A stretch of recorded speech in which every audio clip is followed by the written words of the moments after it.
Okay, it's about a few minutes after 8:30 or 8:38 p.m.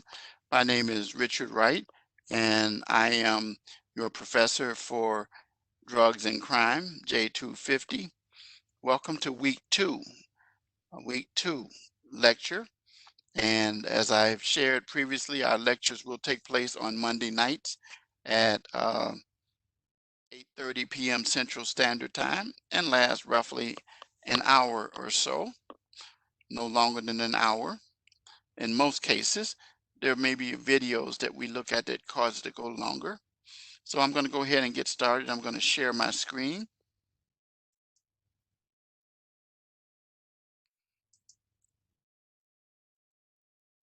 Okay, I went over all of this information last week and reminding you that rubrics will be the first time you'll see one because last week you just had the quiz and you had your discussion posts, both of which were due on Saturday. Starting this week, it's going to be different. So our lectures will take place every Monday again, 8:30 to 9:30 p.m. roughly. All right. So let's take a look at the announcement for this week. And in the second week, we're going to talk about the history of legislation of regulating drug use and abuse. And previously sent you the PowerPoints for chapters 5 and 8 of Drugs, Crime, and Justice. And we're going to complete the activities, regulation of drug precursors, regulation of synthetic drugs, and then this video, Freakonomics of Crack Dealing, which you'll find very interesting. And I recommend you listen to it as well as look at screen and them federal drug activity laws. And then your discussion post that's due tomorrow night at 11:59 p.m. Central Standard Time, your initial post. From this point on, you'll see that your initial post will be due on Tuesday nights, and then your reply post, of course, will be due Saturday night at 11:59 p.m. Central Standard Time. And this is your first written assignment, the course project, what is heroin. We talked about the course project and how it works last week. And then also there is another quiz. And so you understand how the quizzes work. And then you know what my motto, adversity is the springboard to success, is all about. So now let's take a look at the course calendar as I will do every week.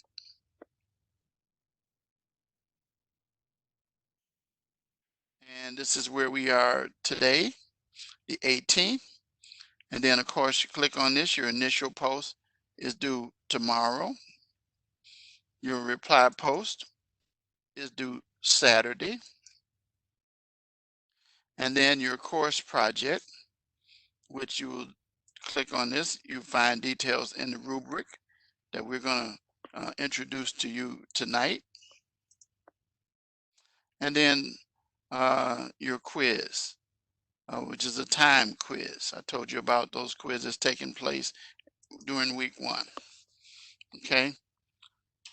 And then a reminder, again, as I'll do every week, that the course ends on the 19th, Friday the 19th. Anything after the 19th will not be accepted. Okay, so you want to make sure you get your assignments in when we get to that point by the 19th. All right, so now let's go to the module itself. Again, I referred you to the drugs and crime course guide, which every week I recommend you use because it will help you with your written assignments for the week. And this tells you about your module 2 and tells you how to deal with the quizzes, deals with the course project, sources of data. where you could find information that you need to complete your your papers. I also sent you some articles as well. Uh, DEA, National Institute of Drug Abuse, Substance Abuse, and Mental Health Administration, called SAMHSA. And then there's a video in here that can help you as well. All right. So every week you want to take advantage of that, because there was a lot of work put in putting that together to make sure that you're able to use that for this course. So what is heroin? We're going to deal with that, and you're going to deal with this fact scenario. And then after that, you should be aware, and you'll see this highlighted. It is a minimum of 3 pages, double space, APA formatted, which means citations in the body throughout the paper and references in the end. Do not use the textbook as a source. And so you're going to answer these 4 bullet points. At least 3 credible, reliable resources. Now, don't just include them as references, but also include them as citations in the body of your paper. So in conducting your research, be sure to rely on credible, reliable resources. And we talked about that last week, other than your textbook. Do not use Wikipedia. We've said that before, and it's all throughout the rubric. Okay. Your paper should include proper citations, a cover page, and a reference page. Does not count towards the 3 pages. And again, it reminds you about the CJE Drugs and Crime course guide that I shared with you a few minutes ago. So your rubric, you can see that by clicking on the assignment. When you click on the assignment, tells you the due date, tells you the rubric, view rubric. And this is what I use for grading. And you want to make sure it's going to be in your grade book as well. And you're going to satisfy all of these requirements in here to get 30 points. Make sure you have 3 credible sources other than the textbook. Again, I encourage you to stay away from the textbook. And then 3 pages minimum. Okay. You'll lose points if you don't satisfy that. And then your APA, you must have, again, finally, citations in the body, references at the end, a cover page. You must conduct research, which means you have to use credible resources. The other thing is this double spaced. And so make sure that you've satisfied those APA requirements. All right, and that's it for the rubric for that. And then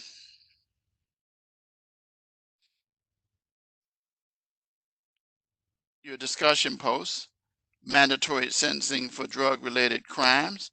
In your first post, you're going to deal with this fact pattern in here. And in your first post, determine whether you agree or disagree that the 3-year mandatory sentence in the case of Mary, who's described above, is a good thing or a bad thing. And then deal with the next question: what impact does mandatory sentencing have on the population of prison or other areas of criminal justice, including the caseload for the prosecutors?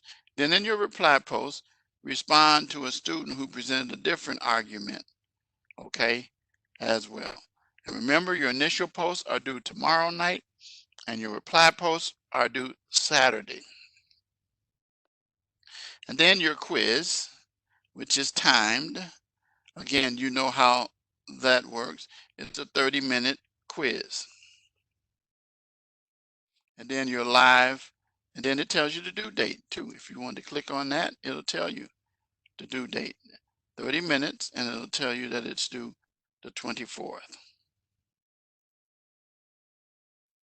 And then finally, your live lecture quiz. Your live lecture key phrase that I will give you during the course of this lecture. Okay. So now let's go into discussing the topic of the history of legislation regarding drug use and abuse.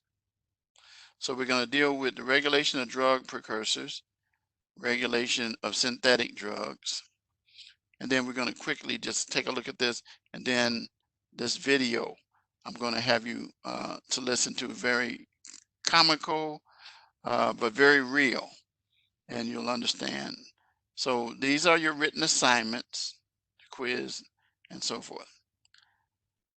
So where are we talking about when it comes to drugs? It says methamphetamine is different from marijuana, cocaine, and heroin, which initially, notice I said initially, and I'm not talking about crack, but I'm talking about cocaine and heroin are from plants. On the other hand, one of the dangerous drugs that people have problems using is called meth, which is short for methamphetamine, and it's cooked. And they use all kind of household chemicals and products, things that go into the body.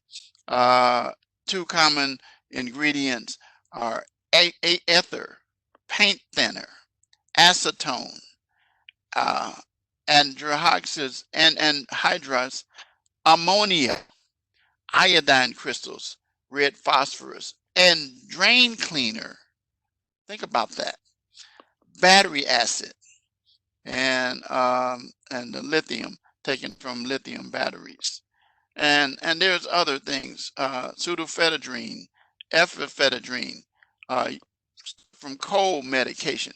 So what happens is that methamphetamines involve these drugs, but they're cooked and add these other additives, and that's why people have problems. That's why people end up in these what we call psychedelic trips that they take.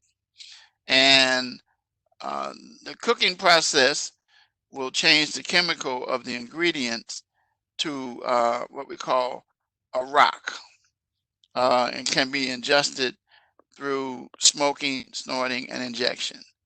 And so that rock oftentimes is referred to as crack cocaine.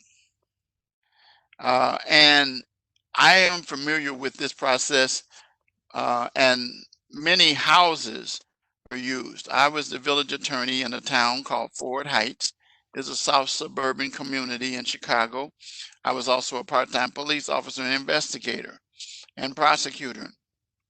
It was known as the crack cocaine capital of the south suburbs.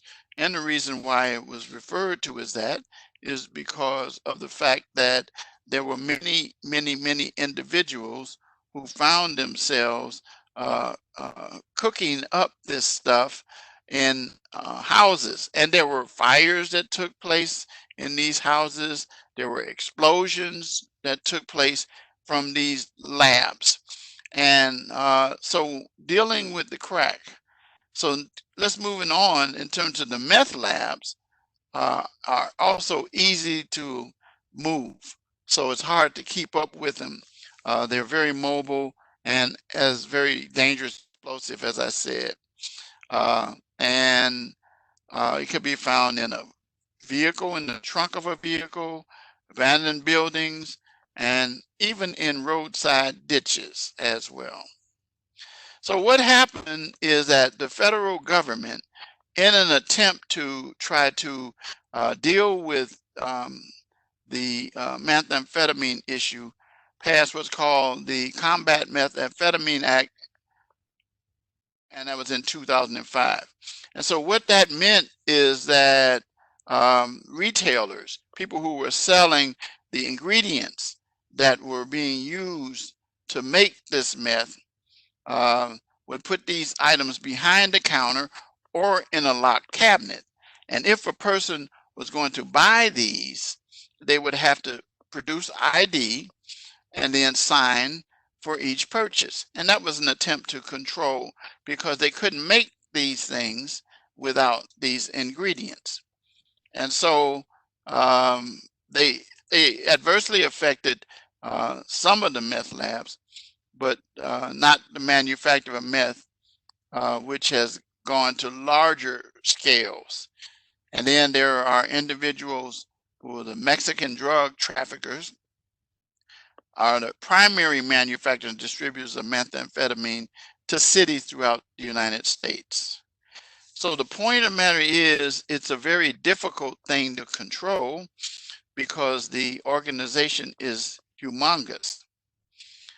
And so when states passed these laws, it was an attempt to, how should I say, regulate or minimize the ability of these people to produce these drugs. However, uh, it became quite clear that it wasn't working because of the reasons that I just said a few minutes ago, because the organizations that manufactured them um, were so big. And so as a result of that, you found situations where there were individuals who were just making a lot of money on it. So that was the attempt, one of the attempts that we're going to talk about some more. And we're going to talk about the effects of these drugs, but we're going to specifically talk about crack in a few minutes. But before we get there, you should be aware that one of the problems with these drugs that you will see on these schedules 1, 2, 3, and 4, you will discover that the drugs that are creating the biggest problem are manufactured drugs, where synthetic substances are included, and there are laws that are passed to regulate them. However, these, what we call synthetic cannabinoids, are sold as a legal alternative to marijuana. The thing is, though, that they are combined with other things. You might see it, they look like candy. You could see them in the picture here on the page. But there's some serious repercussions, and they're sold under street names, K2, Spice, and like I said, you can find them in convenience stores. You can go on the internet, and most of them are created in Asia, as it says, and smuggled uh, into the United States. And so the thing with these synthetic cannabinoids is that drug screening or urinalysis uh, don't dictate that a person has taken them. In other words, you can pass a drug screening test. And so it's an attractive alternative for individuals who want to continue to use drugs. So people who are on paper, what we call probationers or parolees, people who already have a case, they can still get high and and hide their drug use. So what has happened is that many um, prisons, state, and health centers issued warnings letting people know how dangerous that these synthetic cannabinoids are, and that they do things to your body that could kill you. But some of the features that take place are your heart rate may increase, your blood pressure increase, you may become unconscious, you may vomit, you may have a seizure, you may hallucinate, agitation and anxiety may set in with you at all as well. So what it will do, it will, we like to remind people, disrupt your life and send you out on a bad trip. And so here we are again with the law, again, attempting to deal with the spread of synthetic drugs, called the Synthetic Drug Abuse Prevention Act. And um, 26 types of these synthetic cannabinoids were placed into Schedule 1 of the Controlled Substance Act. And also, several states at this time, 43 states, took action to control. I think there's more now, one or more of these contrabands. But before 2010, synthetic cannabinoids weren't controlled in any state or at the federal level, and 44 states have taken action to control one or more of these synthetic cathinones. And so they look, like I said, they look like regular candy. But then there's these things called bath salts also. Again, you got to remember this, people. These are not expensive items that individuals can get easily. And what they do is they are they are labeled as one thing, but maybe they'll call it bath salts, plant food, or freshener in order to trick you into thinking that the drugs are mild or not so dangerous. But look at what happens when it talks about bath salts. Ingested, sniffling, or snorting, and a short high, but can be taken orally or smoked. And bath salts can result in agitation, same kind of problems before.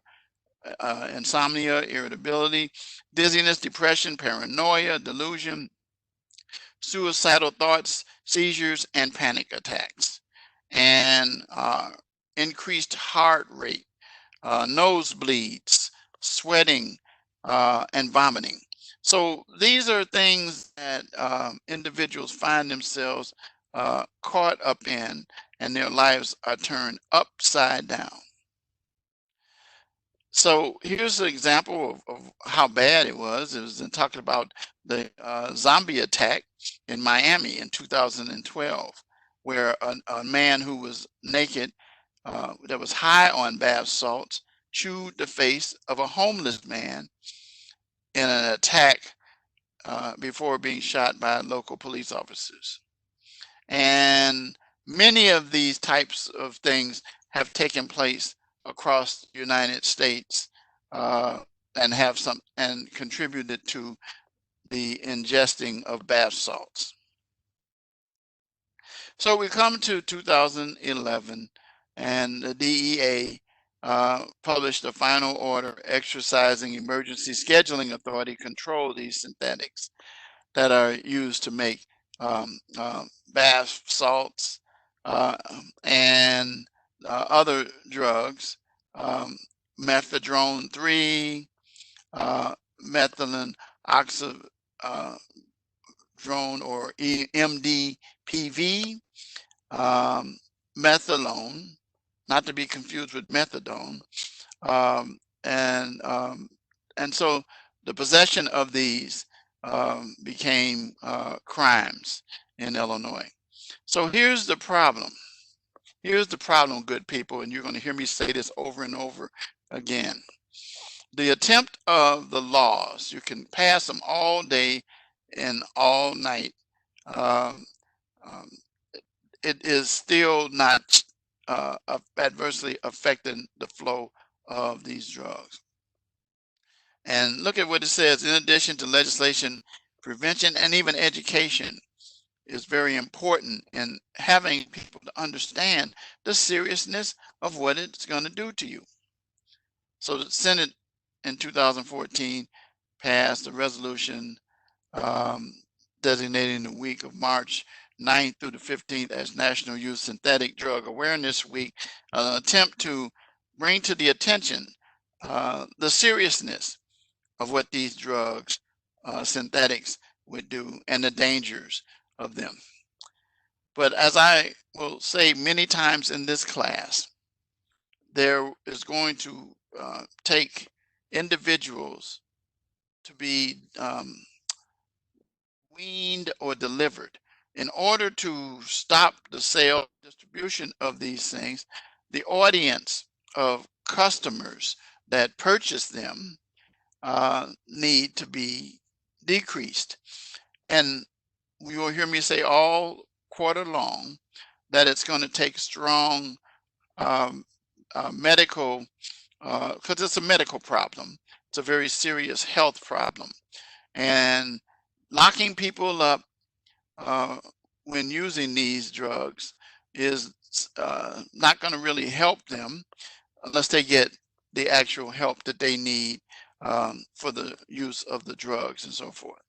And you're going to see throughout the modules as we develop law enforcement shifting in their direction. Before we get to the freakonomics of crack dealing, which is an interesting concept of showing how the business of crack cocaine operates and who makes money and who doesn't, then you can take time to do this drug activity and put your answers in, click next, and then you could go through and do that on your own. Okay, so now I want to take the time so you can be sure to see this. I'm going to take off so that you can hear it as well as you'll see the video. It's about 21 minutes long. So I'm going to go ahead and get it started.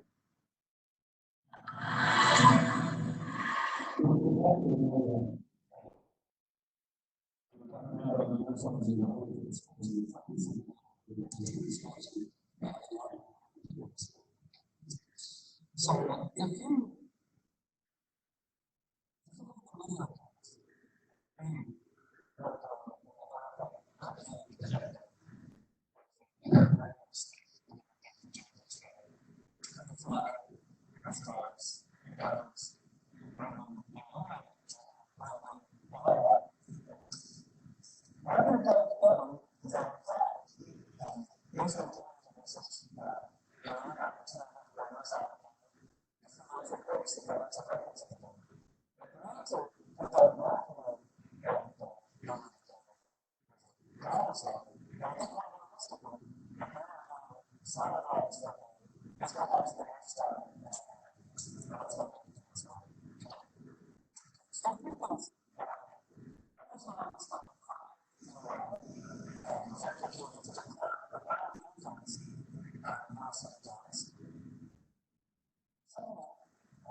Franchising, you can make $100,000 a year. And that, in some ways, was the best job because I could take the I think that's the right thing. And for me, if you run into the government job, 200,000, 500,000, one of the side parts of this is that just the problem here is that there's two individuals in those communities. This is what we're saying. I'm saying that because of one of our chance, that's the second thing. The nation is a great chance.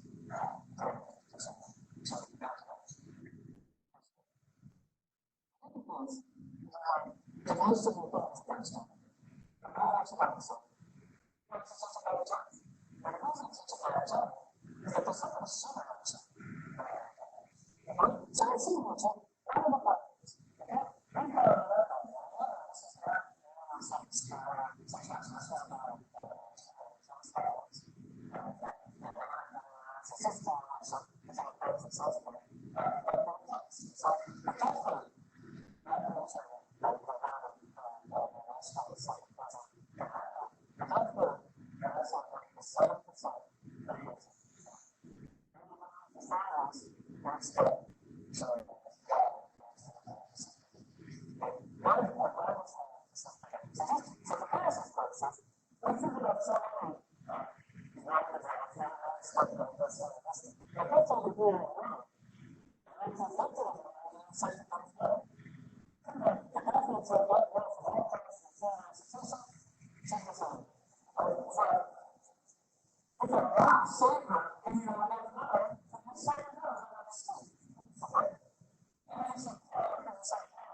And really, they did all sorts of things to trick the other people into thinking what a great meal the game was going to be. So, for instance, they would give a 14-year-old kid, they'd give him a whole, roll of balance to hold. The 14-year-old kid would say, oh, well, here's what was going to happen for him when I got in the game. But it is money until it's spent. And then essentially he was inducted the game or something. Okay, so, a couple months after Rasmussen came out of the tournament, which is to talk about what we look more generally evaluate for the study. The tournament turned out the technical nerds, I want to finish quite miserable at one day. And I think actually it's kind of interesting to talk about myself. When you turn out that some of the conversations not so well in the real economy, but very well in the drug economy, it's also because really the drug photo economy. That's an economic principle. That's one of the basic economics of economics. Of the top percent of the research. It's not a deal that basically, if you're going to get wages that are more than cost and living in the business for performance for price, one which is one of those what's going to call economics in the future. So I think that's what I think plan around to get the more work in firms. So in other words, being one of the members of the game, I think makes us cool. So two money. So it's a two money in the game, but that's a one money, that's a wrong money. But they actually, any of the flip sides is twice as much money.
Okay, well, you can see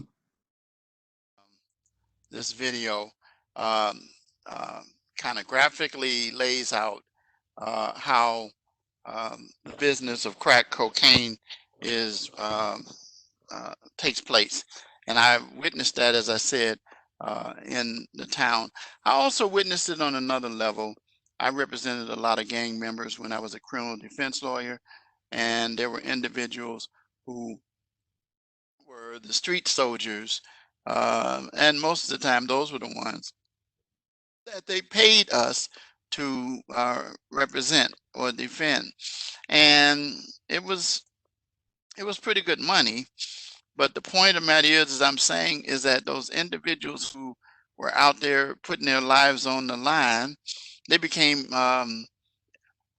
indispensable, and they could be done away with, and somebody else gets out there and takes their jobs. They were even willing to um, pay for funerals and things of that nature. They had individuals who would, as we say, would accept um, um, the charge for a crime that they didn't really participate in, because that was all part of the deal. But the thing about crack cocaine is that it was so cheap, and that the market in the inner city became such.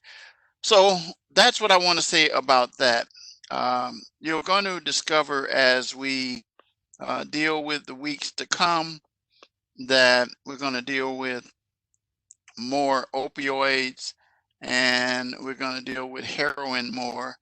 But you needed to understand the way that crack cocaine was a cheap high, much like what we talked about earlier in this lecture, and that individuals became victims, and they found themselves, as we use the term, they were strung out on these drugs, and they became users and couldn't quit.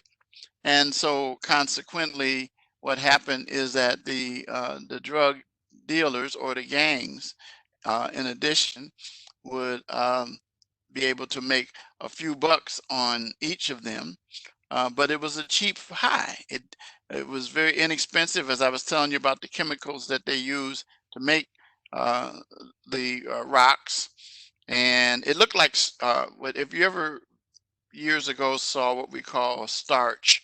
It was not starch in the spray can, obviously. It was starch in the bottle. And so what you would see is individuals who would take this stuff, and they would, like I said, they would light it with a match, and they would ingest it. They would, it was just bad, and people were overdosing.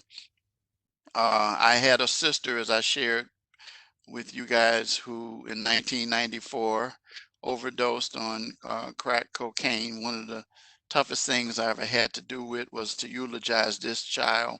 She was my baby sister that you heard me talk about in the story that I share with you about my life when my mother was killed. She was about a year old then, maybe a little over a year old. But so all of us have had some kind of brush with drugs, and many in the African American and other minorities with cocaine. And so, with that, I want to leave you with a key word or phrase that I want to give you to get your points, and that is crack cocaine. Give me those words, and you will get your points for the week. Remember, this is your first written assignment, your discussion post, but your written assignments, you use the rubrics. I told you where the rubrics are located, and you want to make sure that you look at them and use them to try to make sure that you satisfy the requirements. I can say up front that as I've taught this course many a times, and there are too many students, unfortunately, who don't hear me when I say, please follow the directions of the module and the rubric. If you follow them, you will succeed. One final note: run all of your papers through Grammarly. I already talked about the Grammarly account because I run all of those papers through Grammarly. And when your percentage is too high, over 25%, you're going to lose that percentage of a grade. So, and then I'll be reporting it to the school. And so with that, I'm going to say good night.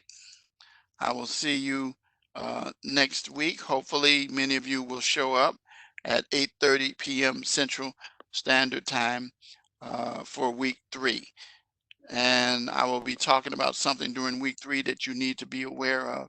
And I'll wait until next week to talk about that. So I'm going to say good night to you.